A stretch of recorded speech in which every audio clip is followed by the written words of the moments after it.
You can introduce me any way you want to, Jimmy. Anyway, you can introduce me NESN, NHL Network. You can king of bullshit. Bam! Just like that.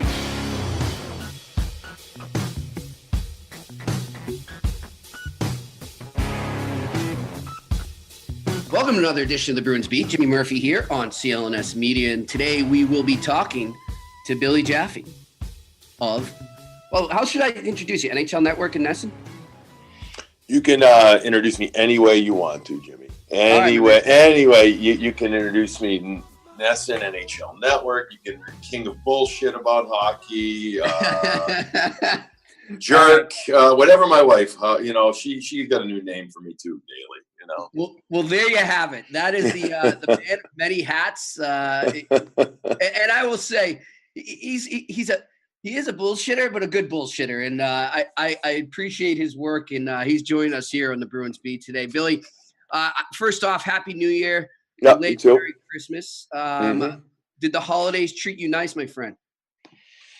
Yeah, they did. They treated me nicely. A couple of days off, which was nice, and had some family in town. We get a whole month of celebration due to our wonderful mixed marriage. So it's my waistline could have used a little less, but otherwise a lot of family and a lot of time. It was good. It was good. And then I don't even know if I got anything. I don't really care. Just good time with the kids, a little hockey and fun. How about you? Besides pneumonia. Yeah, how about you? Besides the walking pneumonia, it was good. I mean, that didn't come until after Christmas, thankfully. So I was able to enjoy the actual holiday there and family, like you said. It was good times. But, another thing I enjoy all the time at this time of year is the World Juniors, Billy. And I know you're very busy with the NHL coverage, but have you had a chance to watch any of that? Just some of the U.S. Not a ton. I don't have the time to sit down and watch a full game. Right. And I'll watch spurts here and there, and like everybody else, we're so busy with, I don't know what the hell we're busy with, but we're busy with everything all the time. We can't really do anything. So I've enjoyed it, what I've seen. Obviously, a few players that the Bruins have, and a guy like Trent Frederick and Lindgren there, and that's been great. But on the other hand, I've enjoyed Casey Middlestead a lot, who has played very well. Obviously, Tkachuk has been excellent.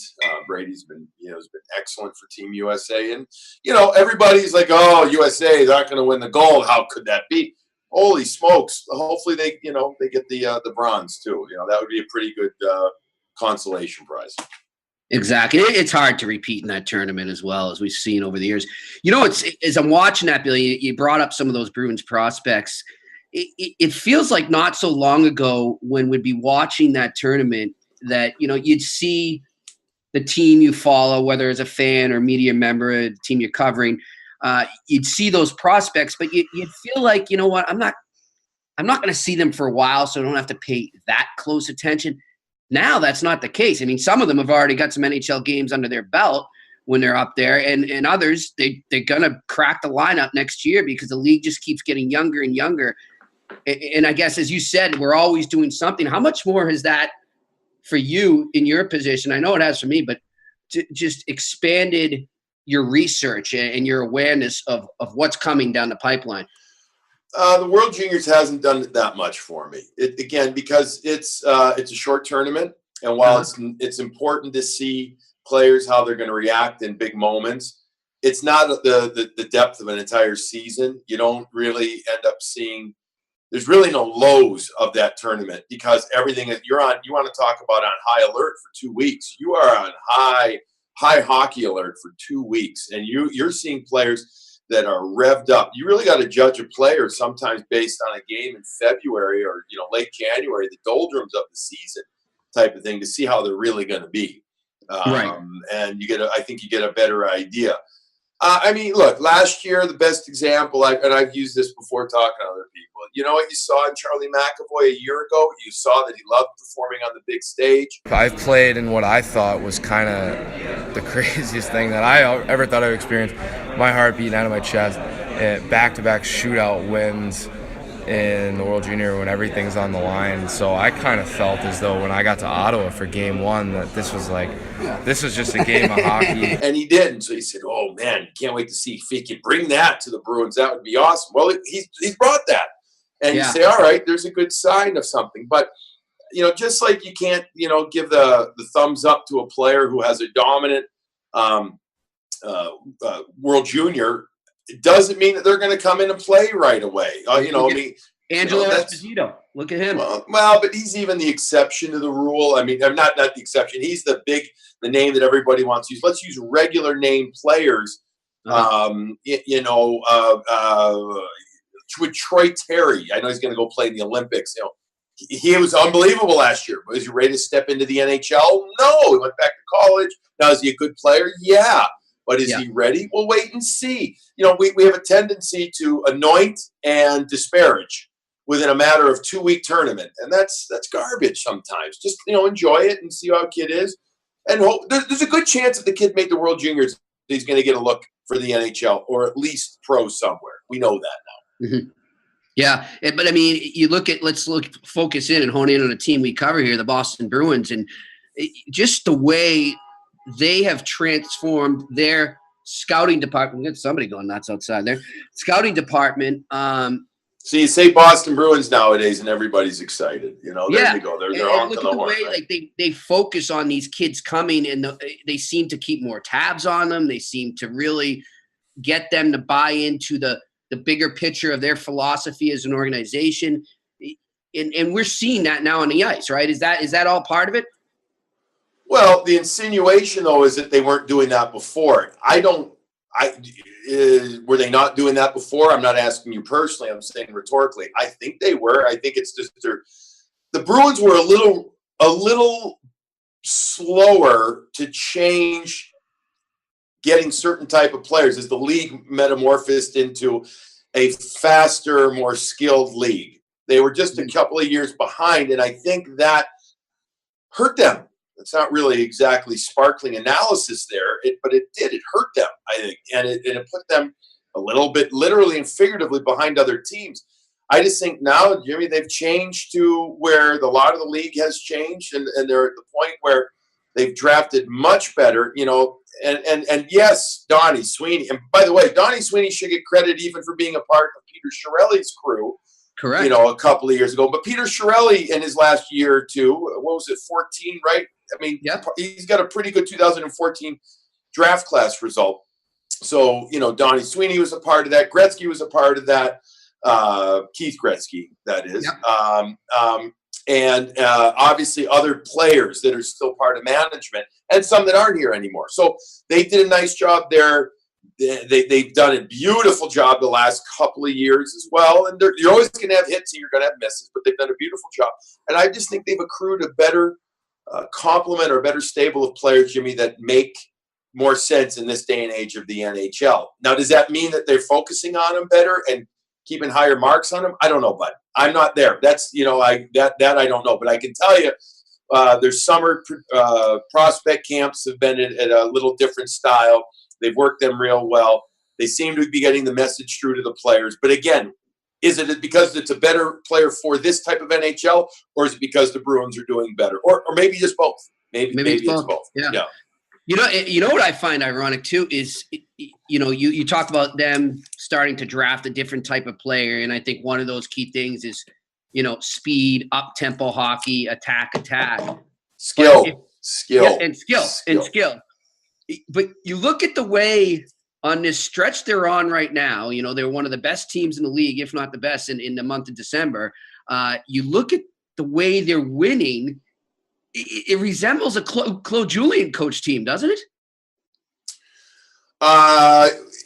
In which way? Oh, meat and potatoes. Yes. Okay. Fine. I understand what you're saying, especially because the last couple of games it's been we'll call them the third line, even though they play second line minutes, third and fourth line. Yeah. Okay. They're winning with straight line hockey at times. No question about it. No question. But they're also one different thing that I'm finding, or big thing I'm finding differently, is they're winning. they're putting teams away. Not every game. I mean, they had to come back against Detroit that one game a couple of weeks ago. They had a battle Ottawa. Buffalo, they grinded it out, but that's normal, right? But when they get an opportunity to put teams away, like Ottawa a couple of times, like the Islanders, they do that. I don't think they do that as much under Claude. I'm a big fan of Claude. I'm just talking stylistically, though, right? I don't know how much they would put teams away nearly as much under Claude. And the other thing that they're doing, you go back to February when Bruce Cassidy was anointed the head coach, albeit interim. One of the first, maybe the first thing that he said was, we're going to look to take the puck to the net more and bring pucks to the middle for more better opportunities. They're right now, and limit the low to high plays. Limit going back to the point and taking the puck away from the net. They did that a lot under Claude. They're not doing that now. Now they're top three. They've been top 3 or 4 or 5 pretty much the last month and a half of the season, where they get shots from the mid-ice area, the slot area. They're bringing the puck there. So, yeah, part and parcel to what your comment is about winning it like Claude, no doubt about it. Claude would love the fourth line right now. He'd love Corrales' line, no question about it. Who wouldn't? But on the other hand, too, they're doing it a little differently here. They're doing it with a different style, a little more, a lot more attention from the half wall and down low to the net. People are saying, there's a lot of Tuukka hate in this town, Billy, in this city, and I don't know why.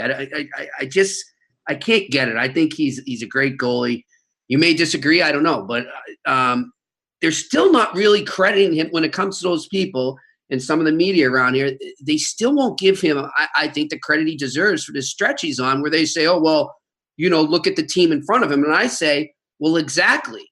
Look at the team in front of him when he was struggling. And I don't know how much he was struggling as much as people say, whereas it was just, they were getting odd man rush after odd man rush against him. I think of those back-to-back games against Colorado in the beginning. Yep. And it's like, you don't see that anymore. And I think that has a lot to do with it. But you got to also give Tuukka a lot of credit too, don't you? Yes. Yes to both. You have to give both the team and the individual equal amounts of credit. Tuukka probably, though, maybe you even give him a little bit more because of the amount of pressure that he was under, because of the way that the fans and the media like to portray him. Now, Tuukka has an ability. He's really been able, as he's matured, he's worked hard. You can tell at letting things go, and maybe sometimes it comes off that he doesn't care. It's anything but. Anybody who's around him regularly knows that Tuukka doesn't care. I mean, Tuukka cares. He cares a ton. And I had a long talk with Bob Essenza last week about Tuukka, because Tuukka talked to me about, he does feel like he's finding pucks better, a little bit perhaps through traffic. But is that the answer for his metamorphosis from goalie that wasn't winning to goalie that can't not lose now, or they can't lose? Bob Essenza said, I didn't think that he was that far off early on in the season. He wasn't getting puck luck, and you'll hear coaches talk about that. And I believe Bob, though. Bob's a straight shooter. At least he has been with me always. He says, he wasn't really that off. It wasn't like he was stylistically doing anything that was really wrong. He wasn't doing anything that said to me, whoa, I need to bring him back here or this or that. But he wasn't getting the bounces, and it was perhaps a little struggle for the team and everything. And so now he's getting that, and he's reset. I mean, whatever happened for Tuukka internally, for him and the team from his time where Anton Hudobin went on the 4-game run, whatever it was, even if it was just optically, visual, whatever, it's worked. Sometimes everybody needs to take a step back, and you got to keep saying to yourself, you're going to win, you're going to lose, and hopefully you're going to win more than lose, and you're going to get things straightened out, take that proverbial deep breath. He did, and right now he's on a great run like the rest of the team. One thing I hear people say about him, though, and you made a great point there, people don't understand what a hard worker he was and how much he cares. But when he says, and he told me a similar thing too. I did a piece with him when he was in the midst of that slump. And he said, look, I don't think I'm that far off right now. I don't think I'm playing that bad. I feel good. I don't understand some of the outside noise right now. And when I published that quote, people were killing him, saying that, well, he's throwing his team under the bus and he's all about himself. And, he doesn't care about his teammates, and he's blaming that. Yeah. You know, for those that, like you said, you're around him like me. I mean, that's not Tuukka. Is he going to tell his teammates when something's wrong? Of course he is. But I didn't see it that way where it was him full out blaming his team. He was just stating a fact that then and there they were a disorganized bunch. Yeah. Sometimes we don't want to hear the truth, and other times, you know, players got to be cognizant of what's going on, and you know, using, whether it was any player intentionally uses the media to deliver the message, or coach or management for that message or not, you know, it's their prerogative. But I you know, the beautiful world of sports media or hockey media that we live in, and you know, can get out of joint, out of whack sometimes. I don't really focus, Jimmy, on that kind of stuff too much. You know what I mean? And I think what you're saying is that the fans or the viewers or listeners shouldn't as well, but it's their prerogative too as well. I mean, look, I really like Tuukka. I have, even before I was, you know, a regular contributor to the Bruins telecast and everything.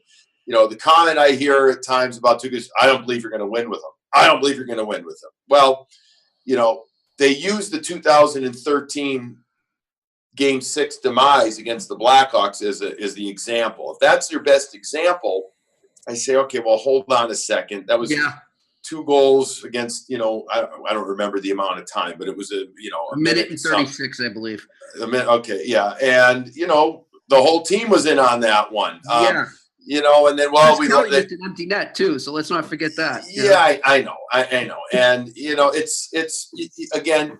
See the full ice, not just what's in front of you, or see the old forest from the trees. See the full ice, and that's where you just got to say, okay, you're entitled to believe that, but I disagree, and that's a lot of times it's what I end up doing. And sometimes you're never going to change anyone's mind. You know, he brought up an interesting thing there about players and coaches utilizing the media time to get a message through, and you know, a guy that struggled with that, and while it was many moons ago in his first head coaching stint, was Bruce Cassidy. And I see him now, and like I said, that was a long time ago, and he's had plenty of time to adapt and improve and learn. But I see that now as one of his greatest strengths. The way he's handled certain youngsters, whether it be, you know, Jake DeBrusk, Anders Bjork sometimes, he doesn't necessarily throw them on the bus, but he's not afraid to say when they're struggling and to point it out. And he's not afraid to tell us that either. And you know, I had an interesting conversation with David Krejci about that. And I asked him right off, I said, is this on the record or off the record? He said on. And I told him what I was going to ask. And I said, okay, no, go ahead. And he said, look, he comes to us before he comes to you. And that's all that matters to me. And if that changes, then maybe there'll be a problem. Maybe there wouldn't. But the other thing is usually when he says something like that, he's absolutely right. Have you seen the same thing about Cassidy? Do you agree? Yeah, absolutely. You know, there was Bruce was very, you know, forthright about how he didn't how he didn't handle certain things perhaps as well as he'd like to his first stint as a head coach in the National Hockey League when he got the job as an interim basis last February. And, you know, we all change, we all mature, and Bruce is no different. His many years, 5 full years as a head coach in the American Hockey League, I think allowed him to completely reset and do what he needs to do. Bruce will tell us. In fact, the other day, I think he said even to the media, he says, I probably still say too much, probably, and I don't think he does. But in the world we live in a pretty sensitive world, and you know, it's interesting. We have politicians that can say anything they please and certainly can get away, but in the sports world, we say a little too much. It's like, oh my God, the end of the world. It should be the opposite, I think, right there. I agree with what David Krejci said to you about how talk with the players first. Don't have it be anything that blindsides them, and don't have it be anything that isn't true. And you know, certain players will handle it differently, better and worse than others. But you know, when you talk to certain players, you hear how one guy might talk on a bench, meaning a head coach, and then maybe you hear how the assistant handles it. And it's not so much good cop, bad cop, but what it is just different type of personalities. And I think Bruce has got it going. right now. I do. Really I mean, on a daily basis, I think he's got his personality, his system. I think he's got his style going, and I also think he's got some really good assistants. I really do. Yeah. You know, Sacco, Dean, Jay Pandolfo, all of them, you know, have been really, you know, dead on for what this team needs. You know, you needed to transform the team from one way of playing and one way of thinking from a coach who had been there parts, 10 seasons. Now, Sacco had been there, and Jay Pandolfo a little bit under Claude, but it's a different way under Bruce, and he's done a really good job with it.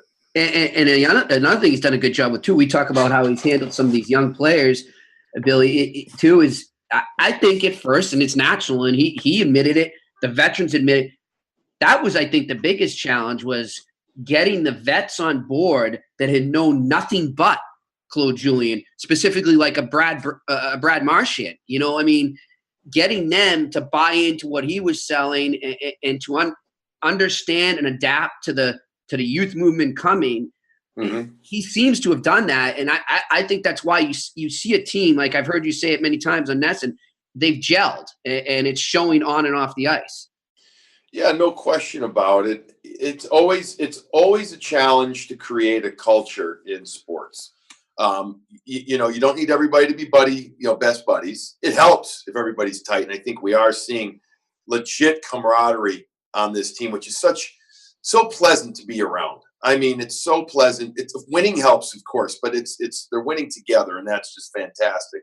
But to create culture at the pro sport level is difficult, given the nomadic nature of it now at times, or somewhat nomadic. You know, it's short term. It's anywhere from a few months to, you're lucky. You know, you celebrate a guy, you know, who'll be at a place for 5 or 6 years. Anybody beyond that, like a Bergeron and a Chara, I mean, they're dinosaurs that they will hopefully spend their entire career. Well, I know Chara didn't, but a lot of his career with one team. But I digress. But you know, this is a team that I feel like Bruce Cassidy came into and said, I'm not saying that we're not good, but we have to change a few things, and we're going to be more offensive, and we're going to get on our toes, and we're going to gap up more. We're going to defend more up the ice, and we're going to be more aggressive in our own zone.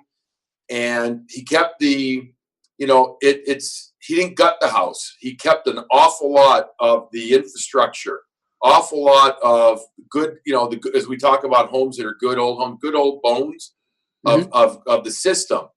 And he's added to it. He has modernized it.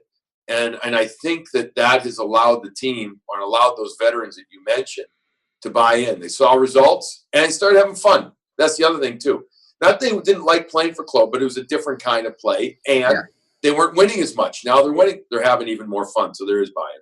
Well, I saw Joe Quenneville recently say it too. I mean, he said, I think maybe my message is getting stale in Chicago a bit. Maybe it's not. It's falling on deaf ears, and maybe I got to get more creative. So it happens. I mean, it's just going to happen. Yeah. It's normal. So you know, it's just part of the game. Hey, listen, before we let you go, Billy, I know they got another game before they get there against Carolina at home on Saturday, but next Saturday they start off 3 games in 1 week with their arch rival, the Montreal Canadiens, with an absolute golden chance, if they're not buried by now, but just to really put the dagger in. Do you think they do it?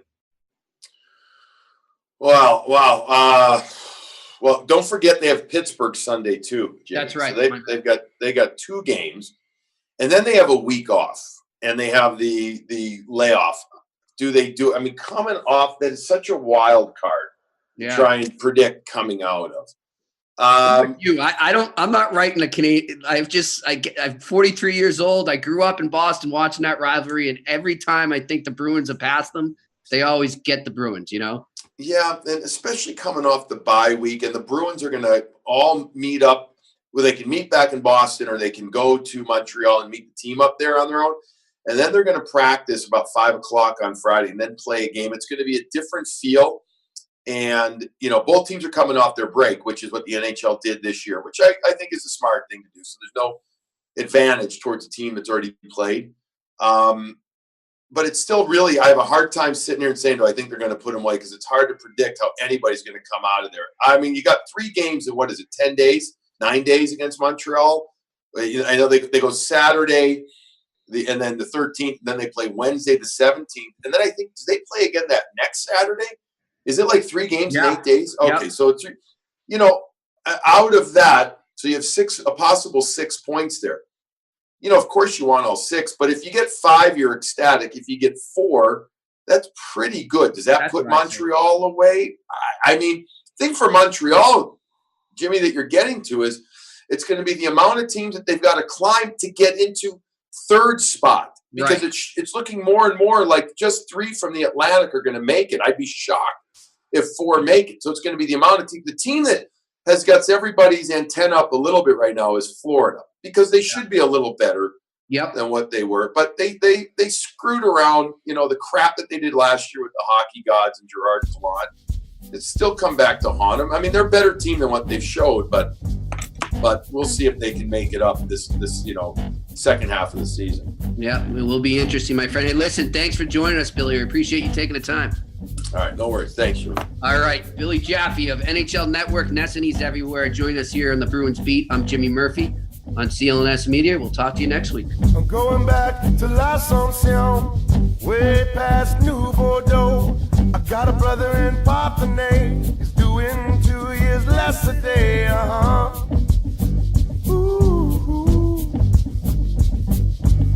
Je m'en vais à l'Assomption, way past New Bordeaux. J'ai un frère dans Partenay. He just made 10 months yesterday.